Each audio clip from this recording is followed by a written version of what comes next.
नमस्कार,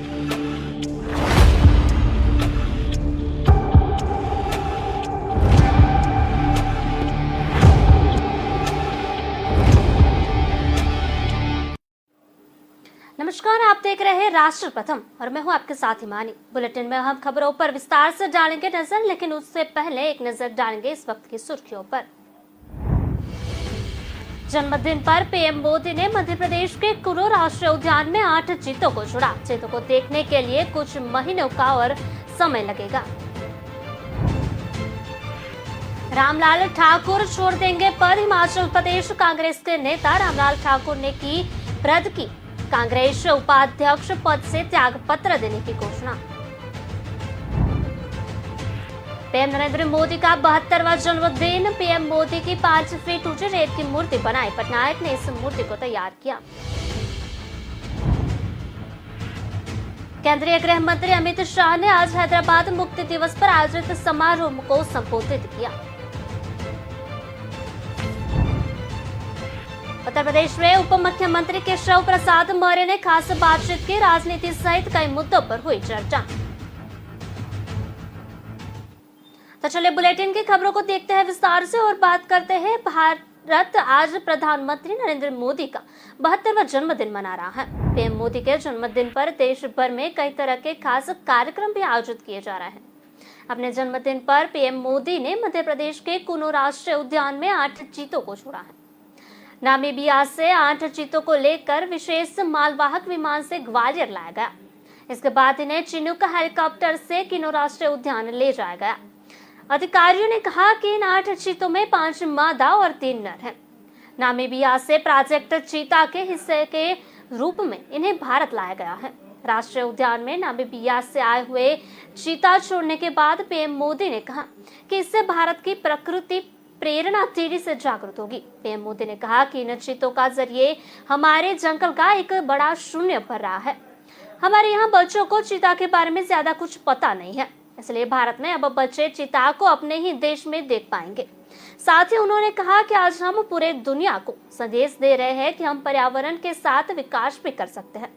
पीएम मोदी ने कहा कि हम 5वीं अर्थव्यवस्था भी बन गए हैं और पर्यावरण का संरक्षण भी कर रहे हैं। पीएम मोदी ने आगे बताते हुए बताया कि कुल्लू नेशनल पार्क में इन चीतों को देखने के लिए लोगों को धैर्य दिखाना होगा और कुछ महीनों तक का इंतजार करना होगा। ये चीते इस इलाके से अनजान हैं, मेहमान बनकर आए हैं। कुल्लू राष्ट्रीय उद्यान को अपना घर बनाने में सक्षम होने के लिए हमें इन चीतों को कुछ महीनों का समय देना होगा। इस दौरान पीएम मोदी ने बताया कि चीतों के साथ भारत की प्रकृति प्रेरणा भी तेजी से जागृत होगी। मुझे विश्वास है कि यह चीते न केवल प्रकृति के लिए प्रति जिम्मेदारियों का बोध कराएंगे, बल्कि हमारी मानवीय मूल्यों से भी अवगत करवाएंगे। साथ ही मैं बताया कि मुझे विश्वास है कि ये चीते हमें अपने मानवीय मूल्यों से भी अवगत करवाएंगे। पीएम मोदी ने कहा कि आजादी के इस अमृत काल में हमने अपनी विरासत पर गर्व और गुलामी की मानसिकता से मुक्ति के 5 प्राणों को दोहराया है। रामलाल ठाकुर छोड़ेंगे पद, हिमाचल प्रदेश कांग्रेस के वरिष्ठ नेता रामलाल ठाकुर ने प्रदेश कांग्रेस के उपाध्यक्ष पद से त्यागपत्र देने की घोषणा की है। रामलाल ठाकुर नैना देवी से विधायक भी है, वह कई बार मंत्रिमंडल में शामिल हो रहे हैं। भारत जोड़ो यात्रा पर निकली कांग्रेस के लिए यह बड़ा झटका लग सकता है। हिमाचल प्रदेश में कुछ समय बाद विधानसभा चुनाव होने वाले हैं, तभी हिमाचल में कांग्रेस कमेटी के प्रमुख नेताओं की ओर से चुनाव के समय अलग अलग बयान से नाराज पूर्व मंत्री, पीसीसी उपाध्यक्ष एवं नैना देवी के विधायक रामलाल ठाकुर ने प्रदेश कांग्रेस कमेटी के उपाध्यक्ष पद से त्यागपत्र देने का ऐलान कर दिया है। उन्होंने बताया शुक्रवार को कि वह चुनाव प्रबंधन कमेटी के अध्यक्ष पद व राष्ट्रीय कांग्रेस कमेटी के सदस्य के नाते काम करते रहेंगे, जिसके लिए वह कांग्रेस की राष्ट्रीय अध्यक्ष सोनिया गांधी के आभारी है। वह पार्टी हाईकमान को 2-3 बार भीतर अपना त्यागपत्र सौंप देंगे। ऐसे में अगर पार्टी हाईकमान आगामी विधानसभा चुनाव में उन्हें चुनाव में खड़ा नहीं करना चाहती तो वह चुनाव भी नहीं लड़ेंगे।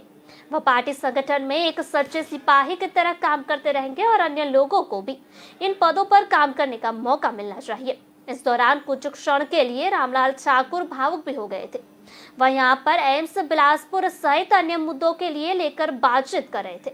अचानक ही उन्हें त्याग पत्र का ऐलान कर दिया और मुख्यमंत्री के चेहरे को लेकर चल रही इस खिंचतान को लेकर भी कांग्रेस की कार्यप्रणाली को सही नहीं ठहराया है। उन्होंने कहा कि वह 1972 के से संगठन की सेवा कर रहे हैं और आगे भी करते रहेंगे। अब तक पार्टी में कई आए और चले गए, लेकिन रामलाल ठाकुर उनमें से नहीं है। वह कांग्रेस पार्टी के सच्चे सिपाही है।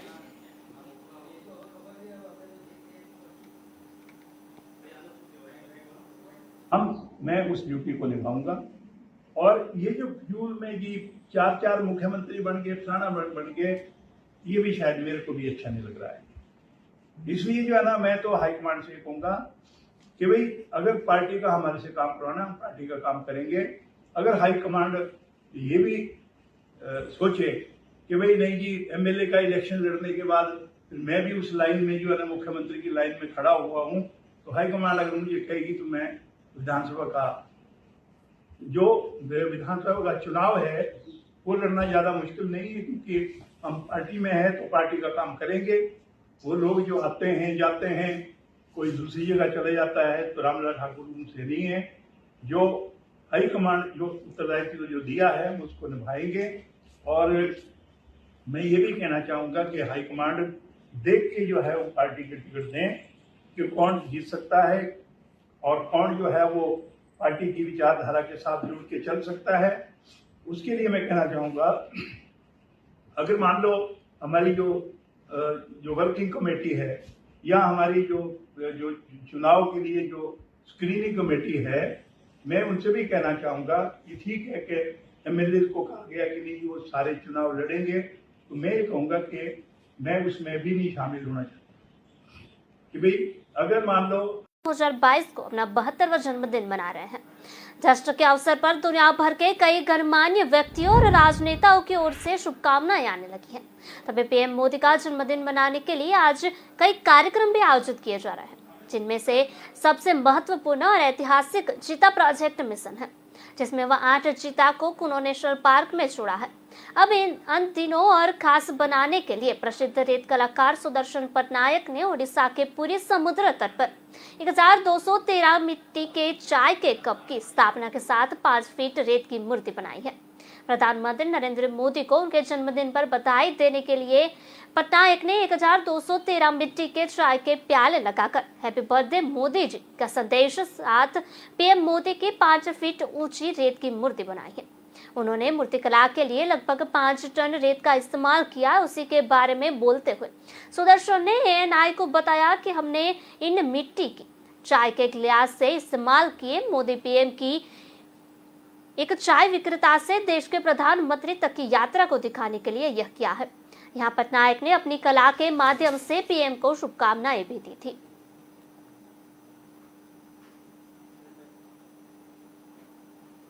केंद्रीय गृह मंत्री अमित शाह ने आज हैदराबाद मुक्ति दिवस पर आयोजित समारोह को संबोधित किया। उन्होंने हैदराबाद की मुक्ति का श्रेय सरदार वल्लभ भाई पटेल को दिया।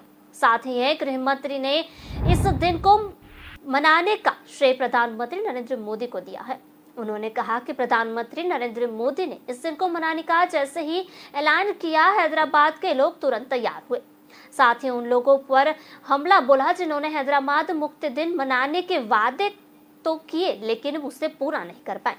गृह मंत्री हैदराबाद मुक्ति दिन के मौके पर आयोजित समारोह को संबोधित कर रहे थे। गृह मंत्री अमित शाह ने कहा कि आज हैदराबाद मुक्ति दिवस मनाने का उद्देश्य स्पष्ट है कि इस मुक्ति आंदोलन की कहानी को नई पीढ़ी तक पहुंचाना है। मुक्ति संग्राम के नामी अनामी अनेक योद्धाओं और शहीदों को जनमानस में पुनर्जीवित करके नई पीढ़ी को देशभक्ति की लोह जगानी है।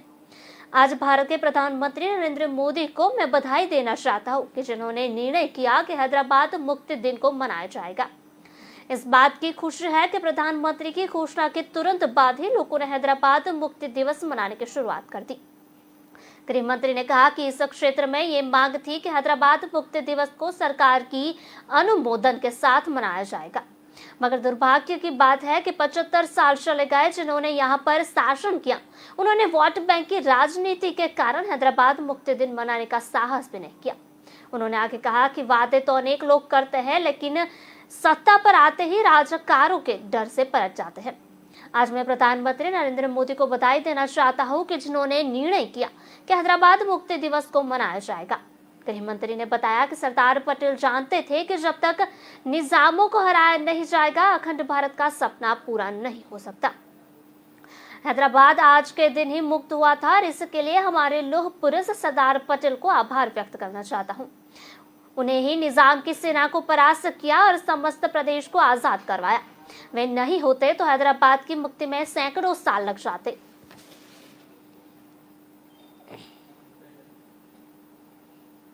बात करते हैं उत्तर प्रदेश के उप मुख्यमंत्री केशव प्रसाद मौर्य ने खास बातचीत की है। उन्होंने मौजूदा उत्तर प्रदेश की राजनीति सहित कई मुद्दों पर भी चर्चा किया।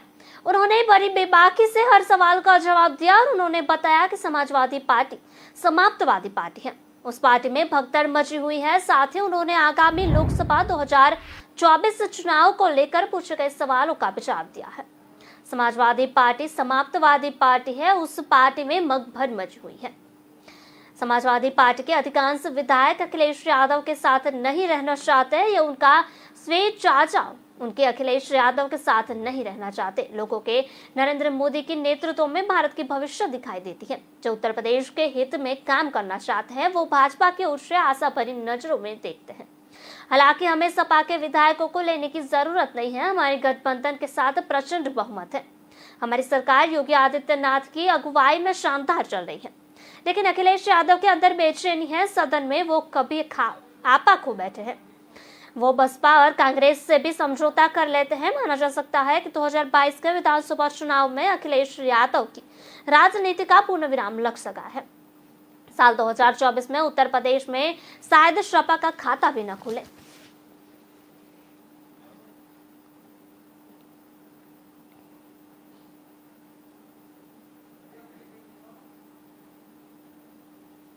खबरों का सिलसिला लगातार जारी रहेगा। मिलते एक छोटे से ब्रेक के बाद।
के बाद आपका स्वागत है। बढ़ते ही आगे खबर की और बात करते हैं। महाराष्ट्र में वेदांता फॉक्सकॉन डील को लेकर सियासी घमासान लगातार जारी है। सत्ता पक्ष और विपक्ष के बीच जुबानी जंग लगातार जारी है। इस क्रम में शुक्रवार को उप मुख्यमंत्री देवेंद्र फडणवीस ने एनसीपी और शिवसेना पर करारा पलटवार किया और कहा कि इस परियोजना के गुजरात शिफ्ट होने के पीछे आपकी सुस्ती जिम्मेदार है। जब हम सरकार में आए तो गुजरात में परियोजना स्थापित करने का निर्णय लगभग अंतिम चरण में था। मतलब यह डील गुजरात के साथ पक्की हो चुकी थी। फडणवीस ने कहा कि गुजरात पाकिस्तान नहीं है, हम दोनों राज्य भाई भाई हैं। सभी राज्यों के बीच एक स्वस्थ प्रतियोगिता है। हम जल्द ही गुजरात कर्नाटक सभी से आगे निकलेंगे। उन्होंने एमवीएस सरकार पर हमला बोलते हुए कहा कि आपके शासन के दौरान हम अपने पड़ोसी राज्य से पिछड़ गए। वेदांता फॉक्सकॉन डील के गुजरात में स्थापित होने की घोषणा के बाद शिवसेना, कांग्रेस और राष्ट्रवादी कांग्रेस पार्टी ने एकनाथ शिंदे एवं फडणवीस सरकार पर लगातार हमला बोल रहे हैं।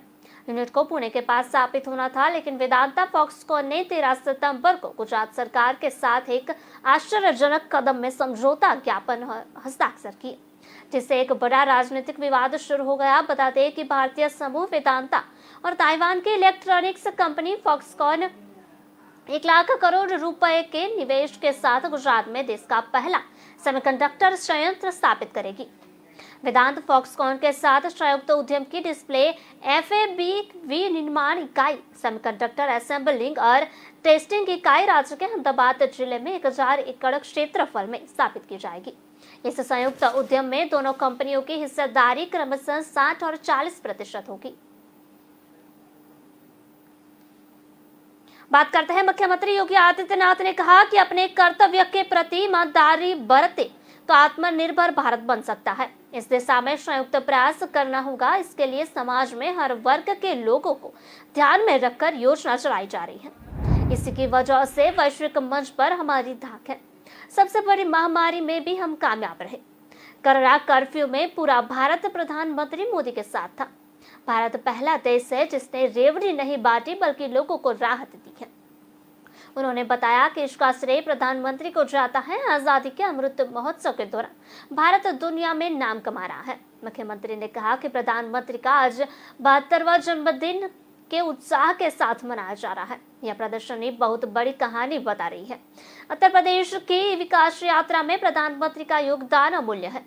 इस विकास की यात्रा की शुरुआत काशी से दशकता के सर्वोच्च सदन तक पहुंचा है। उनका प्रयास देश के सभी महापुरुषों के सपनों को साकार करने वाला है। आजादी के वक्त का खाया हुआ सपना प्रधानमंत्री पूरा कर रहे हैं। खाई हुई सौगंध वह पूरी कर रहे हैं। जन सहभागिता के माध्यम से यह साकार हो रहा है। पीएम ने बताया था कि सामर्थ्यवान और श्रम के जरिए ही कुछ किया जा सकता है। रविवार को आयोग मेला होगा। इस दौरान डिप्टी सीएम केशव प्रसाद, ब्रजेश पाठक, अवनी अवस्थी आदि भी यहाँ मौजूद रहेंगे।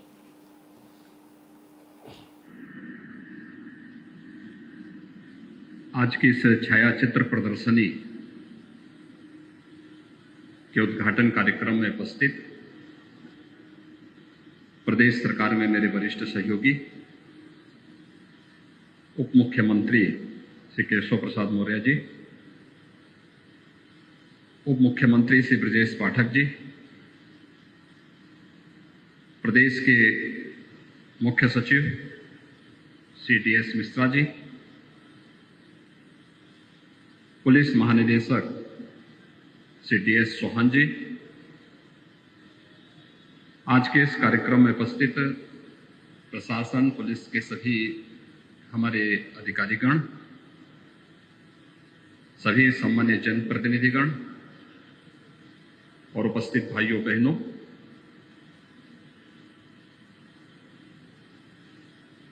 आज पूरा देश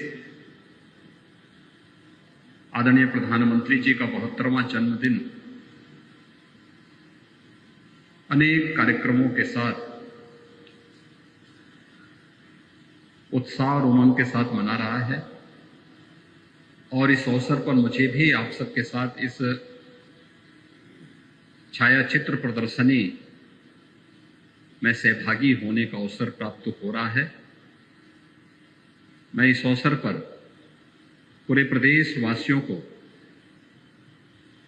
आदरणीय प्रधानमंत्री जी के 72वें जन्मदिन के अवसर पर हृदय से बधाई देते हुए आदरणीय प्रधानमंत्री जी के स्वस्थ और दीर्घ जीवन की कामना करता हूं। हम सब जानते हैं महाराष्ट्र के मुख्यमंत्री एकनाथ शिंदे ने कहा कि उनकी सरकार राज्य के मराठवाड़ा क्षेत्र में विभिन्न विकास परियोजनाओं पर जोर देगी और इन कार्यों की समय समय पर समीक्षा भी की जाएगी। शिंदे औरंगाबाद शहर में हैदराबाद मुक्ति दिवस की वर्षगांठ कार्यक्रम में शामिल होने के लिए आए थे। यहाँ उन्होंने कई विकास परियोजनाओं के वादे किए। बताते कि भारतीय सेना द्वारा हैदराबाद को भारतीय संघ में विलय करने के लिए निजाम को हराने के बाद मराठवाड़ मुक्ति संग्राम दिवस भारत के साथ मराठवाड़ के एकीकरण की वर्षगांठ का प्रतीक है। एकनाथ शिंदे ने कहा कि सरकार मराठवाड़ा क्षेत्र में विभिन्न विकास कार्य कर रही है और इन कार्यों की समय समय पर वॉर रूम से समीक्षा की जाएगी। हम इरोड़ा के कृष्णेश्वर मंदिर में विकास कार्य करेंगे। सरकार एक खेल विश्वविद्यालय की स्थापना, औरंगाबाद में पैठन गार्डन और संग्रहालय के नवीनीकरण एवं जालना और औरंगाबाद के पानी की पाइपलाइन योजनाओं के कार्यान्वयन पर भी काम करेंगे। श्याम सिंह ने कहा कि सूखे की स्थिति से उत्पन्न होने वाले क्षेत्र की समस्याओं को कम करने के लिए समुद्र में जाने वाली पानी को मराठवाड़ की ओर से मोड़ने के लिए एक परियोजना शुरू की गई है। वहीं जब उनसे पूछा गया कि क्या राज्य में औद्योगिक भूखंडों के आवंटन पर रोक लगा दी गई है, इस पर शिंदे ने बताया कि राज्य में उद्योगों को भूखंडों के आवंटन पर रोक के बारे में फिलहाल ऐसा कोई निर्णय नहीं लिया गया है। उन्होंने बताया कि अभी हम समीक्षा कर रहे हैं।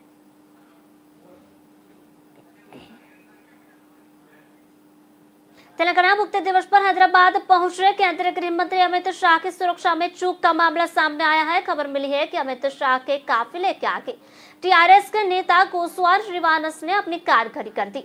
इसके बाद वहीं मौजूद सुरक्षा कर्मियों से उनकी झड़प हुई और वहीं टीआरएस नेता श्रीनिवास ने कहा कि मैं तनाव में था, इसलिए कार अचानक से रुक गई। उन्होंने मेरी कार में तोड़फोड़ की है, इसी के लिए पुलिस में मैं अधिकारियों के इस मामले पर बात करूंगा।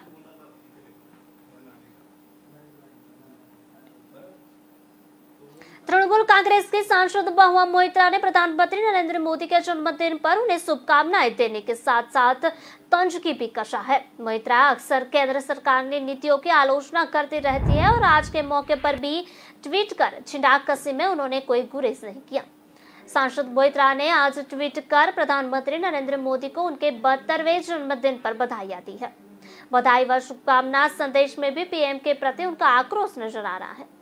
मोइत्रा ने पीएम मोदी के जन्मदिन पर नामीबिया से भारत लाए गए 8 चीतों का जिक्र करते हुए ताना मारा और सांसद मोइत्रा ने लिखा कि क्या वे हमारी तेजी से लुप्त हो रही संवैधानिक सुरक्षा को भी ठीक उसी तरह से बचा सकते हैं जिस तरह से वे विलुप्त चीतों के लिए काम कर रहे हैं। बता दें कि पीएम मोदी के जन्मदिन के मौके पर दक्षिणी अफ्रीकी देश नामीबिया से 8 चीतों को मध्य प्रदेश के कुनो नेशनल पार्क में लाकर छोड़ा गया है। भारत में चीते 1952 में विलुप्त हो गए थे। 70 साल के बाद ने दूसरे देश से लाकर आज पीएम नरेंद्र मोदी के हाथों सुरक्षित वन्य क्षेत्र में छोड़ा गया है। उनकी वंशवृद्धि की उम्मीद के साथ देश में फिर एक बार चीते आबाद हो और ऐसी कोशिश व कामना की गई है। महुआ मोइत्रा राहुल गांधी समेत देश के उन चंद विपक्षी नेताओं में शुमार है जिन्होंने पीएम नरेंद्र मोदी को जन्मदिन की बधाई दी है। राहुल ने सिर्फ एक लाइन का ट्वीट करके पीएम को शुभकामना दी। वहीं शशि थरूर ने पीएम को बधाई देने के साथ स्वस्थ व दीर्घायु होने की भी कामना की है। उन्होंने ट्वीट कर उम्मीद जताई कि वे हमारे कई साथी नागरिकों के अंधकार को दूर करने और उन्हें प्रगति व विकास का तथा सामाजिक सद्भाव के पथ पर ले जाने का भी काम कर सकते हैं। उधर कांग्रेस ने ट्वीट कर पीएम को शुभकामनाएं तो दी, लेकिन बेरोजगारी के मुद्दे पर उनकी आलोचना की। तंज भरे शब्दों में पार्टी ने कहा कि देश के युवाओं के लिए आपने बहुत कुछ किया है।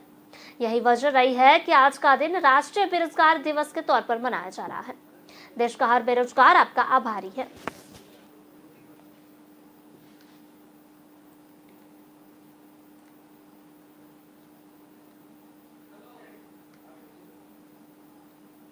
फिलहाल बुलेटिन में बस इतना ही। विस्तार से खबरें पढ़ने के लिए आप हमारी वेबसाइट का भी प्रयोग कर सकते हैं। हमारे वेब का पता है www.kalamkartavya.com। हमारी कलम ही हमारा कर्तव्य है। इस उद्देश्य के साथ आप खबरों को राष्ट्रपथन के साथ देखते रहिए। नमस्कार।